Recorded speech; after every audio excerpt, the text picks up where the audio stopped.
And it's going to be fun to see this guy in the octagon as well because he's an absolute friggin' legend. Former champion Chris Weidman joining us here on Toyota of Hollywood Guest Line. Shop hundreds of Toyotas indoors and one of America's largest showrooms at Toyota of Hollywood on 441 between Hollywood and Sheridan. Chris Weidman joining us here, former UFC champ. Chris, thanks for the time, man. Really appreciate you. Absolutely, man. I appreciate you guys having me. We were just kicking it around about this whole John Jones, Tom Aspinall beef that's been the whole buzz this week. What do you make of this, Chris? As a guy, you've done it all. You want to go out always on your own terms, and I'm sure there's when some punk kids want to call you out and make their name off of you, like as a guy who's taken out a legend and like skyrocketed you, like what did you feel is like the responsibility of the sport in that spot? Like do you take on the young up and comer, or do you get to do what the hell you want because you've been doing this forever?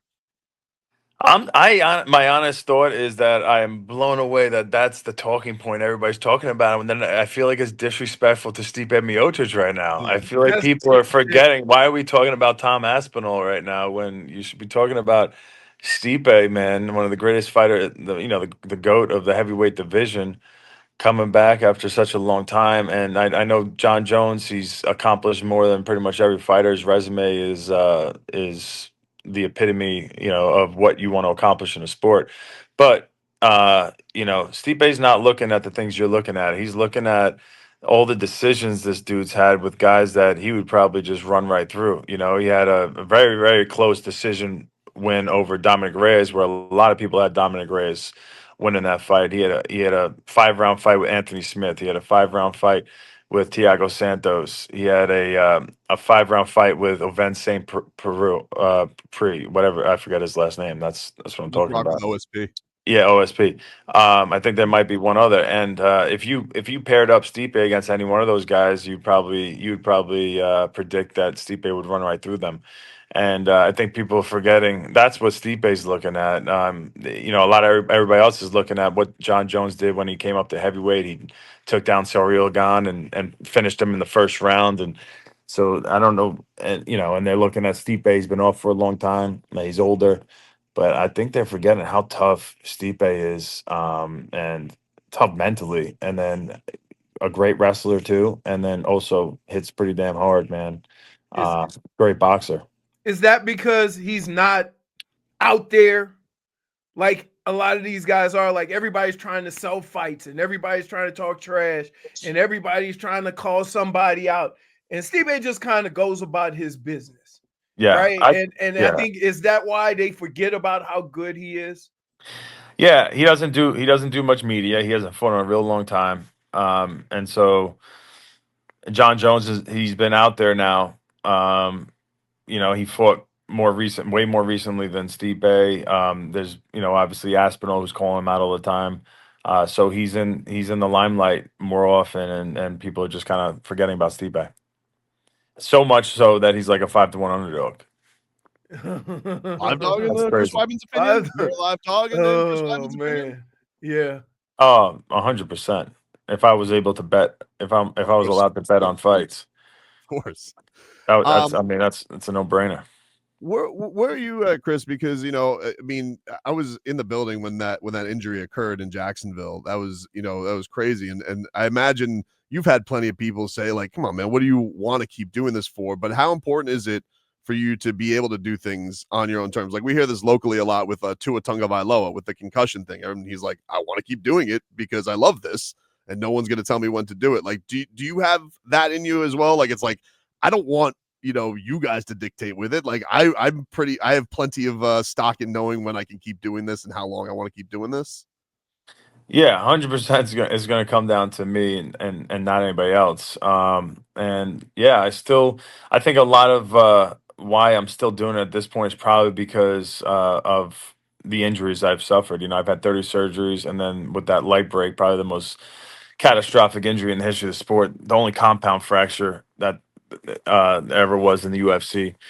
And everything I had to go through to come back, I just, in the beginning, it was about just trying to walk again and play with my kids. And then it slowly became, it slowly became like, I got to come back and get back in there. There was a lot of tough days and moments of doubt, but I persevered. And now it's just like, I'm very competitive. I'm competitive with myself, and I'm trying to do great things still.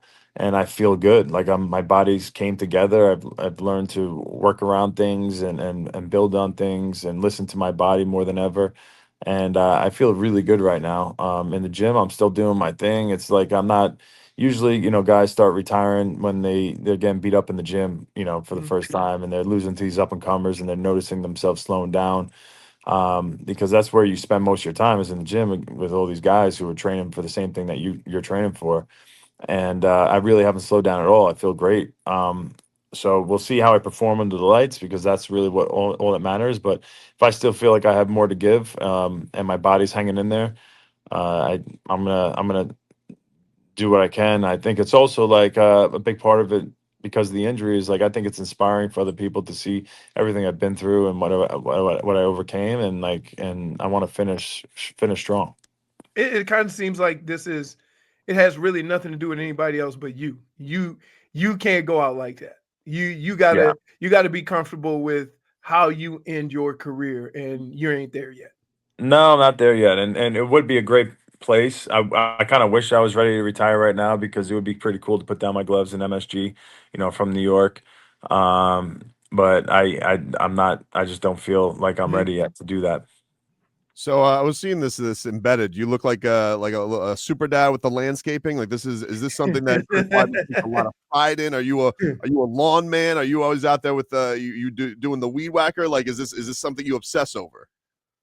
Yeah, I'm kind of into it. I actually I have a weed whacker, but I got a new edger with the two blades. I never had that before. I always would do all the edging with my weed whacker, and it was kind of like all over the place. Now I got the edger, man. Anybody who doesn't have one of those things with the blades, it makes it look so good. It Wait a makes it minute. look so good. So we're It's sitting here having a conversation with one of the baddest men to walk the face of the earth, and your advice to us is go get one of those edges with the two blades. 100%. Yeah. Oh, other advice. I didn't. I just got, man. I have one of those battery powered blowers. I got now. One of my buddies is a landscaper. I used to work with him forever. Got to But get now gas. he's got his own business. I got a Husqvarna 580 BTS. Check it out. It's like commercial grade blower. Oh my God! Like the feeling when you put that on. Like, I don't care if the leaves are wet. I don't care if it rains. All the leaves are gone. I do my whole front lawn in like 15, 20 minutes, and Oh my goodness. I could hang out with that backpack on all day long. It's so much fun. Yeah, I want to just do all my neighbors' houses. That's how good it is. This feels Yeah. like Chris And Weidman I needs don't have to. I don't have a sponsor with Husqvarna, but if I know someone's this out guy. there, I'd love one. I used to use the Husqvarna blower, snow blower, when I lived in New York. That thing was a beast, but it was a beast. It was expensive, but man, during those snowstorms, if they're bad, the pin, I don't know if you guys are in We're in Miami or Miami. I something. lived in Cleveland though, and Oh, Minnesota. okay. So So you know yeah, about snow. There's like these safety pins. If something kicks up like a rock or something, it snaps that safety pin, and it's like below freezing. Trying to change those safety pins and like get it working again, because it won't work out, that's a nightmare. And if you don't have extra safety pins, it's a problem. So there's a bunch of times I love Husqvarna because it's legit stuff, but there was times where I was out in the freaking blizzard and my snow blower's not working, and I don't have an extra safety pin. There's nothing I could do. I'm down to shoveling, and that was a nightmare. So it was like the first stop after the purse comes in is to Home Depot. Like, is that immediately is that immediately where you go reward yourself? So yeah, probably what I'll do is, so I had a sponsorship with Greenworks. It's a great company, battery powered thing, they do better. battery powered lawnmower I have, and they sent me a bunch of stuff. And the problem is I got this new I put down new sod in my front yard. It's Palisade zoysia. Zoysia is the type of grass, and the zoysia is very thick. I'm sure it's in a lot in Florida because it's a hot weather grass, and you want to cut it low, and the problem is with the battery powered one, it's so thick that it keeps stopping. It can't handle how thick that grass is down low. So I gotta go with a gas powered lawnmower now too. Probably get one of those lawn boys, you know. Hey, Which this is is just like, amazing. um, I'm like I would have never guessed in a million years that the things that Yeah. excite you right now are the things that you can do lawn work with. I'm an old man. I'm 40 years old. I got kids. I'm just, it's like Hey, that's I tell that's you my what, that's my peace. I go Chris, outside and like my wife's not yelling at me for anything. I can just Chris, tell me do the this. lawn. So I have a thing. If I never want to be bothered, right? Because you're in the house, kids running around, you got the dogs, the wife's yapping at you. Yeah. If I go outside and pressure clean, nobody bothers me. Oh yeah, the pressure cleaning. Nobody want to mess with that pressure cleaning. 100%. Nobody else wants to do it. You would have to pay someone else to do it for a lot of money. So you're doing a good thing for your family. You're saving money and you're making things look nice. I love the pressure. I got a pressure cleaner too, man, and I like it. But man, it's such a hassle taking that thing out and bringing it out, and with the hose, the water's everywhere. That's a big job. It's a big job. But it's a quiet job. You're right. It's a quiet job. If you want a couple hours to yourself, yeah, it is the way to go. It's peaceful. Pressure clean. Yeah. Before we get you out of here, you guys can see Chris Weidman this week, UFC 309, fighting Eric Anders. Always a thrill watching him in the octagon. Saw your top 5 movies that you did on your Instagram. Yeah.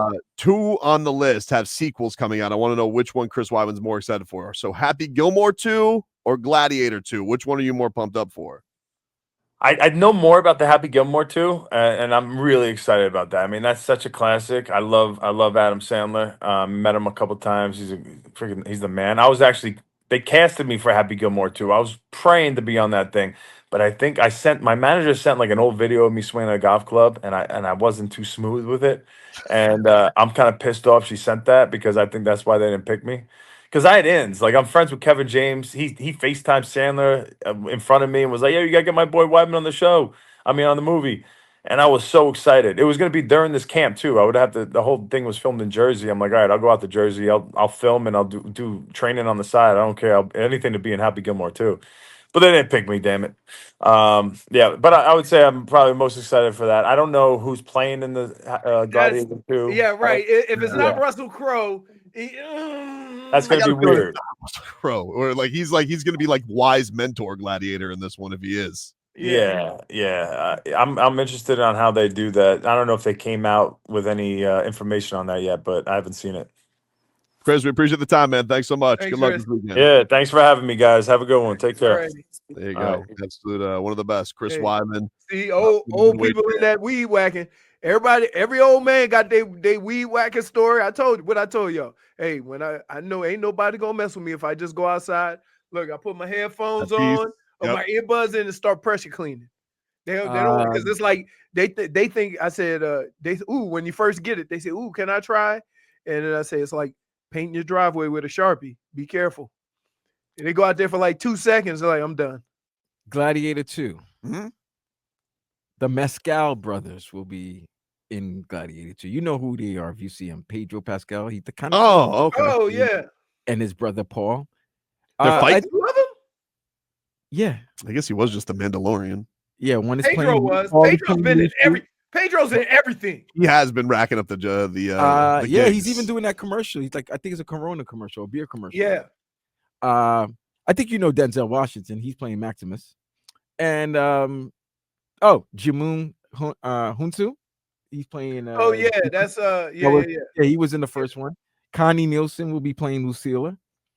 Yeah, they've got some notable actors here. I think this Gladiator 2 is gonna be good. But you got Denzel, so I'm already in. I think I'm more excited for Happy Gilmore too. Well, I mean, come on. Here. I love the silly. Wait, but here's the deal. I give you the same thing with that. What part of Happy Gilmore made the movie? You know the girl that he ended up with at the end of that movie. Yeah, she's the star. She was in the star of that sitcom. Something Us. No, my bad. They're not. This Is Us. This Is Us. I think she was. Not Andy Moore, dude. No, not her. Wait, it's somebody hit me up. I know it's a comedy. We'll figure it out. We gotta take a break. Yeah. We'll take a break. Get reset. Thanks to Chris Weidman. That was a lot of fun.